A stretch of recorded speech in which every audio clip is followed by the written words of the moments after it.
தொடர்ந்து அதானி குழுமத்திற்கு எதிராக ஆதாரமற்ற பல குற்றச்சாட்டுகளை வச்சுட்டு வந்துட்டு இருந்த ஹிண்டன்பர்க் நிறுவனம் இருக்கு இல்லையா, அவங்களுடைய நிறுவனத்தை மூடி இருக்காங்க.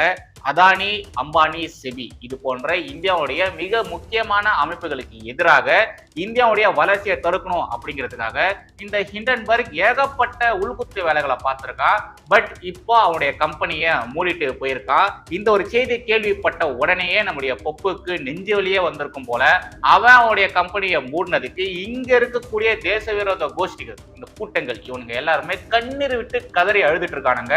அது பற்றியும் பார்த்துடலாம். கடைசியாக சில முக்கியமான துணுக்கு செய்திகள் இருக்கு, அதை பார்த்துட்டு இங்க நம்ம முடிச்சலாம். வாங்க கண்டென்ட்டுக்குள்ள போயிடலாம்.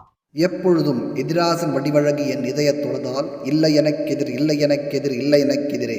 ஸ்ரீமதே ராமானுஜாய நமஹா. எனதருமை தேசியவாதிகள் அனைவருக்கும் வணக்கம். நல்ல நோக்கத்துக்காக கேட்டா பின்னாடி நாங்க திமுக ஆட்சி துணை போகணும் சொல்றீங்க. இல்ல அவங்க எந்த புள்ளியில சொல்றாருனாக்கா பாஜக எதிர்க்கிறதுக்காக திமுக ஆட்சியோட உங்களுக்கு நல்லாட்சி கொடுக்கணுமா, பாஜக ஆட்சி வரக்கூடாதா? இல்ல மத்தியில பாஜக எதிர்க்கிறதுக்காக நாங்க இன்னொரு விஷயத்தையும் அவர் கூடவே மக்களை தேர்தல் சேர்ந்துக்கங்க, ஒன்றும் பிரச்சனை இல்ல. நான் என்ன சொல்றேன், உங்களுடைய கொள்கையில தெளிவு வச்சிருக்கீங்களான்னு பாருங்க. என்னுடைய நோக்கம் மக்களுக்கு நல்லாட்சி கொடுப்பது. பாஜக ஆட்சி ஏன் வேண்டான்றீங்க? அவங்க நல்லாட்சி கொடுக்க மாட்டாங்கனால வேண்டான்றீங்க, சரிதானே? பாசிச ஆட்சி, சர்வாதிகார ஆட்சி, இந்துத்துவ ஆட்சி, அதனால வேண்டான்றீங்க. அப்ப இப்ப நடக்கிற ஆட்சியில நீங்க என்ன கேள்வி எழுப்புறீங்க? எமர்ஜென்சி என்னது? சர்வாதிகாரம் இல்லையா? அப்ப நீ சர்வாதிகாரம் பண்ணா ஓகே, அவர் சர்வாதிகாரம் பண்ண விட மாட்டேன், எனக்கு புரியலையே. சர்வாதிகாரம் யாரும் பண்ண விட மாட்டேன், அதீதமா அந்த வார்த்தையை பயன்படுத்திட்டு வரோம். அவர்கிட்ட கேளுங்க சார். நான் சொல்றேன், நீங்க பாஜக ஆட்சி ஏன் வேண்டாம் அந்த கேள்விக்கு பதில் தரணும்ல. அவர்கள் சர்வாதிகாரிகள், மதவாதிகள், பாசிஸ்டுகள், அதான உங்க பிரச்சனை, ரைட்? இப்ப நீங்க இவங்களுக்கு என்ன சொன்னீங்க? இந்திரா காந்தி எமர்ஜென்சி கொண்டு போய் என்ன சொன்னீங்க? அதே வார்த்தையை இங்க பயன்படுத்துறீங்க. அப்ப இவர்கள் சர்வாதிகாரம் கொண்டு வரலாம், பிஜேபி சர்வாதிகாரம் கொண்டு வரக்கூடாது. நீங்க என்ன சொல்றீங்க? பிஜேபி எதிர்க்கிறதுக்காக ஒன்று சொல்லி திரும்ப முடிக்கிறீங்க. அதாவது திமுக மற்றும் திமுக கூட்டணி கட்சிகள் இவங்க எதிர்கட்சியா இருக்கும் பொழுது எந்தெந்த விஷயத்துக்கெல்லாம் எதிராக போராடினாங்களோ, எந்தெந்த விஷயத்துக்கு எதிராக அவங்க ஆர்ப்பாட்டம்லாம் பண்ணாங்களோ, எதிராக தொடர்ந்து பேசிட்டே இருந்தாங்களோ, அது எல்லாத்தையுமே இவங்க ஆட்சிக்கு வந்ததுக்கு அப்புறமா பண்ணிட்டு இருக்காங்க. பாசிசம்னு சொன்னாங்க, இந்த கருத்து சுதந்திரம் எல்லாம் பேசிட்டு இருந்தாங்க, எங்களுக்கு பேச்சு சுதந்திரம் இல்லையான்னு கேட்டுட்டு இருந்தாங்க. நாங்க என்ன வேணாலும் விமர்சனம் பண்ணுவோம், எதிர்கட்சிகள் அரசியல் பண்ணாம என்ன அவியலா பண்ணுவாங்க அப்படின்ற மாதிரிலாம் கேட்டுட்டு இருந்தாங்க. ஆனா அவங்க ஆளுங்கட்சியா வந்ததுக்கு அப்புறமா அவங்க எதிர்கட்சியா இருக்கும்போது எதுக்கெல்லாம் எதிர்ப்புகள் தெரிவிச்சாங்களோ அதை எல்லாத்தையுமே அவங்க பண்ணிட்டு வந்துட்டு இருக்காங்க. ஆனா அவங்களுடைய கூட்டணி கட்சிகள் இருக்கு இல்லையா, அவங்க பாத்தீங்கன்னா அமைதியா இருக்காங்க, எதுக்குமே பெருசா வாயை திறந்து பேசுறதே இல்ல. ஏதோ இப்பதான் இந்த கம்யூனிஸ்டுகள் பாத்தீங்கன்னா திமுகவிற்கு எதிராக ஒரு சில விஷயங்கள்லாம் பேசியிருந்தாங்க. நடக்கிறது என்ன, எமர்ஜென்சியா, ஏன் இது மாதிரி எங்களை அடக்குறீங்க, ஏன் எங்களை போராட்டமா ஆர்ப்பாட்டமா பண்ண விட மாட்டேன்றீங்க, எதனால முன்கூட்டியே எங்களை கைது செய்றீங்க அப்படின்ற மாதிரிலாம் திமுகக்கு எதிராக பேசியிருந்தாங்க. இவ்வளவு பேசியிருந்தாலும் கடைசி அவங்க சொல்ற விஷயம் என்ன?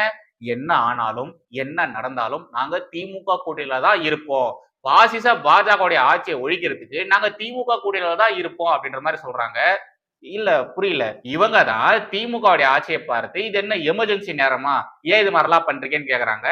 ஆனா என்னானாலும் சரி, இந்த பாஜகவுக்கு எதிராக, பாசிஸ்ட் பாஜகவுக்கு எதிராக தான் நாங்க இருப்போம், திமுக கூட தான் கூட்டணியில இருப்போம்னு சொல்றாங்க. புரியல, உண்மையாலேயே புரியல. இது மாதிரி தொடர்ந்து முன்னுக்கு பின் முரணாக இருக்கிறதுனாலதான் இந்த கம்யூனிஸ்ட் கட்சிகள் கரைஞ்சி போச்சு. இந்த கழுதை தேஞ்சு கட்டெரும்பான கதைன்னு சொல்லுவாங்க இல்லையா, அத மாதிரி ஒரு காலத்துல எப்படி இருந்த கம்யூனிஸ்டுகள் இப்ப பாருங்க ஊபிஸை விட மோசமாயிட்டாங்க. அடுத்ததாக ஹிண்டன்பர்க் நிறுவனத்துக்கு குல்லா போட்டுட்டாங்க இல்லையா, அது குறித்து பார்க்கலாம். இந்த நியூஸ் கார்டை பாருங்க. மூடப்படும் ஹிண்டன்பர்க் நிறுவனம். அதானி குழுமத்தின் மீது தொடர் குற்றச்சாட்டுகளை முன்வைத்து வந்த அமெரிக்காவை சேர்ந்த ஹிண்டன்பர்க் ரிசர்ச் நிறுவனத்தை நிரந்தரமாக மூடுவதாக அதன் நிறுவனர் நேட் ஆண்டர்சன் அறிவிப்பு. இந்த ஹிண்டன்பர்க் நிறுவனம் இருக்கு இல்லையா, இவங்க தொடர்ந்து இந்தியாவுடைய வளர்ச்சியை தடுக்கணும் அப்படிங்கிறதுக்காக ஏகப்பட்ட உள்ளடி வேலைகளை பார்த்திருக்காங்க.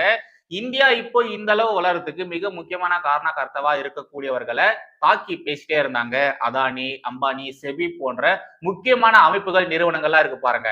அவங்க ஊழல் பண்றாங்க, அவங்களுடைய கைகள் கரைப்படைந்த கைகள், அவங்க இவ்வளவு கோடியை ஏமாத்திருக்காங்க, அது பண்ணிருக்காங்க, இது பண்ணிருக்காங்க, ஸ்கேம்ஸ் பண்ணிருக்காங்க அப்படின்ற மாதிரி ஆதாரமே இல்லாத ஏகப்பட்ட குற்றச்சாட்டுகளை தொடர்ந்து அடக்கிட்டே இருந்தாங்க.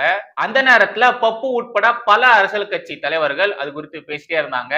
அவங்க பாருங்க என்னெல்லாம் சொல்றாங்க பாருங்க, இது மாதிரியான மோசடிகளை இவங்க பண்ணிருக்காங்க பாருங்க, இவங்களை உடனடியா கைது செய்யணும் அப்படிங்கிற மாதிரி தொடர்ந்து இந்த புள்ளி வச்ச கூடையில இருக்கக்கூடிய எல்லாருமே பேசிட்டு இருந்தாங்க.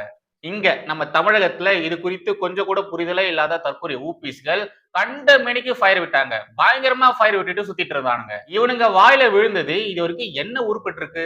இவ்வளவு நாள் இந்த ஹிண்டன்பர்க் நிறுவனத்திற்கு முரட்டுத்தனமான முட்டுக்களை கொடுத்துட்டு இருந்தானுங்க. சரியா நாடாளுமன்ற கூட்டத்தொடர் ஆரம்பிக்கும் பொழுது இந்த ஹிண்டன்பர்க் நிறுவனம் இருக்கு இல்லையா, அவங்க ஏதாச்சும் ஒரு விஷயத்த வெளியிடுறேன், உங்களுக்கு ஷாக்கிங்கான ரிப்போர்ட் காத்துட்டு இருக்கு அப்படிங்கிற மாதிரி அதானி, அம்பானி, செபி இது போன்ற முக்கியமான அமைப்புகள் நிறுவனங்களை குறித்தான ஆதாரமே இல்லாத பல குற்றச்சாட்டுகளை முன் வச்சிட்டு இருந்தாங்க. அது குறித்து நாடாளுமன்ற கூட்டத்தொடர் நடக்கும் பொழுது அந்த ஒரு விஷயத்தை எடுத்து பப்பு உட்பட பல எம்பிக்கள் பேசிட்டே இருந்தாங்க. அதை நாம நாடாளுமன்றத்துல விவாதிக்கணும், அதானிய கைது செய்யணும், அம்பானியை கைது செய்யணும் அப்படின்ற மாதிரி இவங்க எல்லாருமே கத்திட்டு இருந்தாங்க. ஆக்சுவலா இந்த ஹிண்டன்பர்க் நிறுவனம் இருக்கு இல்லையா, இவங்க இந்தியாவை மட்டும் டார்கெட் பண்ணி அடிக்கல, இந்தியா மாதிரியே பல உலக நாடுகளை டார்கெட் பண்ணி அடிக்க ஆரம்பிச்சாங்க. அதனாலேயே பல உலக நாடுகள் இந்த நிறுவனம் மீது ஏகப்பட்ட குற்றச்சாட்டுகளை வச்சிருக்காங்க.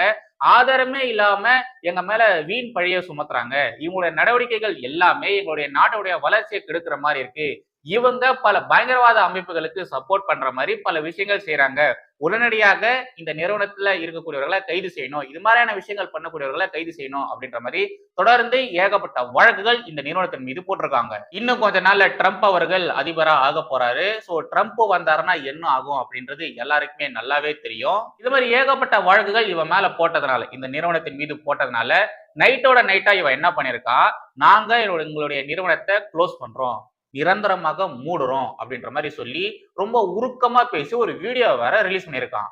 இந்த பைடன் ஆட்சியில இருந்த 4 வருஷம், 4 வருஷத்துல இவன் பண்ணாத அட்டகாசமே கிடையாது. எவ்வளவு பண்ண முடியுமோ, என்னென்னலாம் பண்ண முடியுமோ எல்லாத்தையுமே பண்ணியிருக்கான். ஆனா இப்போ இவன் மேல இவ்வளவு குற்றச்சாட்டுகள்லாம் கிடையாது, இவன் மேல வழக்குகள்லாம் பதியப்பட்டிருக்கு, நம்மள தூக்கி உள்ள வச்சிருவாங்க அப்படிங்கிறதுக்காக இந்த நிறுவனத்தை மூடிட்டு இப்ப வேற நாட்டுல போய் செட்டில் ஆயிரலாம் அப்படின்ற ஒரு பிளான்ல அவன் இருக்கான். அந்த நேட் ஆண்டர்சன்றவன் இருக்கிறான். ட்ரம்ப் இன்னும் அதிபரா பதவி ஏற்கவே இல்லை, அதுக்குள்ள இந்த டீப் ஸ்டேட்ஸ் பாலிடிக்ஸ் பண்ணக்கூடிய பல அமைப்புகள், பல நிறுவனங்கள் ஓட ஆரம்பிச்சிருக்கு, அமெரிக்கா விட்டு ஓட ஆரம்பிச்சிருக்கு. அது மட்டும் இல்லைங்க, அதானிக்கு எதிராக வழக்கு தொடுத்த அட்டர்னி ஜெனரல் ராஜினாமா வேற செஞ்சிருக்காரு. அதானிக்கு எதிராக ஒருத்தர் வழக்கு தொடர்ந்தார் இல்லையா, அவரு ராஜினாமாவே செஞ்சுட்டாரு. அண்ட் ஆல்சோ இந்தியாவில் இருக்கக்கூடிய சில முக்கியமான நிறுவனங்கள் மீது அமெரிக்க அரசு தடை விதிச்சிருந்தது. இப்போ அந்த தடைகள் எல்லாமே ஒன்னொன்னா எடுத்துட்டு வராங்க. அண்ட் ஆல்சோ இந்த காசா பயங்கரவாதிகள் இஸ்ரேல இருக்கக்கூடிய மக்களை சிறைப்பிடிச்சு வச்சிருந்தானுங்க இல்லையா, இப்ப அந்த பயங்கரவாதிகள் அவங்க பிடிச்சு வச்சிருந்த பிணை கைதிகளை நாங்க ரிலீஸ் பண்றோம் அப்படின்ற மாதிரி சொல்லியிருக்கானுங்க. இன்னும் ஒரு 3-4 நாள்ல ட்ரம்ப் அதிபரா ஆயிடுவாரு, பதவி ஏற்க போறாரு. அதுக்கப்புறமா இன்னும் இத மாதிரி நிறைய விஷயங்கள் நடக்க போகுது, பல சுவாரஸ்யமான சம்பவங்கள் நடக்கதான் போகுது. அது குறித்துலாம் நாம அந்த நேரத்துல பார்க்கலாம், என்ன மாதிரியான விஷயங்கள் ட்ரம்ப் செய்ய போறாரு, எது மாதிரியான மாற்றத்தை அவர் கொண்டு வர போறாரு அப்படிங்கிறத நாம அந்த நேரத்துல பார்க்கலாம். ரைட், கடைசியாக சில முக்கியமான துணுக்கு செய்திகள் இருக்கு, அதை பார்த்துட்டு இந்த உடைய நம்ம முடிச்சுக்கலாம். ஃபர்ஸ்ட் இதை பாருங்க, 2 நாட்களில் ரூபாய் 453 கோடிக்கு மது விற்பனை. 2 நாள்ல 453 கோடிக்கு. தமிழகத்தில் பொங்கல் பண்டிகையை முன்னிட்டு கடந்த 13ஆம் தேதி 185 கோடி ரூபாய், 14ஆம் தேதி 268 கோடி ரூபாய் என 2 நாட்களில் 453 கோடி ரூபாய்க்கு மது வகைகள் விற்பனையாகி உள்ளதாக தகவல் வெளியாகி உள்ளது. இந்த ஒரு நியூஸ் கார்டு வந்ததுக்கு அப்புறமா தமிழக பாஜக இருக்கக்கூடிய வினோத் பி சில்வம் இருக்கார் இல்லையா, அவரு ஒரு போஸ்ட் ஒன்று போட்டிருந்தாரு. 500 கோடியை டார்கெட் பண்ணி வச்சிருந்தாங்க, ஆனா 453 கோடி தான் வந்திருக்கு. சோ அந்த அதிகாரிகள் மீது இவங்க ஏதாச்சும் நடவடிக்கை எடுப்பாங்களா அப்படின்ற மாதிரி சர்காஸ்டிக்கா ஒரு போஸ்டும் போட்டிருந்தாரு. அடுத்ததாக இத பாருங்க, 7 கோடி பேர் புனித நீராடியுள்ளனர். உத்தரப்பிரதேச மாநிலம் பிரயாராஜில் நடந்து வரும் மகா கும்ப மேளாவில் 4 நாட்களில் 7 கோடிக்கும் அதிகமான பக்தர்கள் புனித நீராடியுள்ளனர் என்று மாநிலத்தின் முதல்வர் யோகி ஆதித்யநாத் தெரிவித்துள்ளார். 7 கோடி பேர், 7 கோடி பேர். நெக்ஸ்ட் இத பாருங்க, 300 யூனிட் மின்சாரம் 500 ரூபாய்க்கு கேஸ் சிலிண்டர். டெல்லி சட்டசபை தேர்தல் வெற்றி பெற்றால் 300 யூனிட் மின்சாரம் ரூபாய் 500க்கு கேஸ் சிலிண்டர் மற்றும் ரேஷன் பொருட்கள் இலவசமாக வழங்கப்படும் என்று காங்கிரஸ் கட்சி தரப்பில் தேர்தல் வாக்குறுதி அளிக்கப்பட்டுள்ளது. சோலி முடிஞ்சு. இதே மாதிரிதான் கர்நாடகால இந்த காங்கிரஸ் ஏகப்பட்ட வாக்குறுதிகள் கொடுத்தாங்க, அதை நம்பி அந்த மக்கள் ஓட்டும் போட்டாங்க.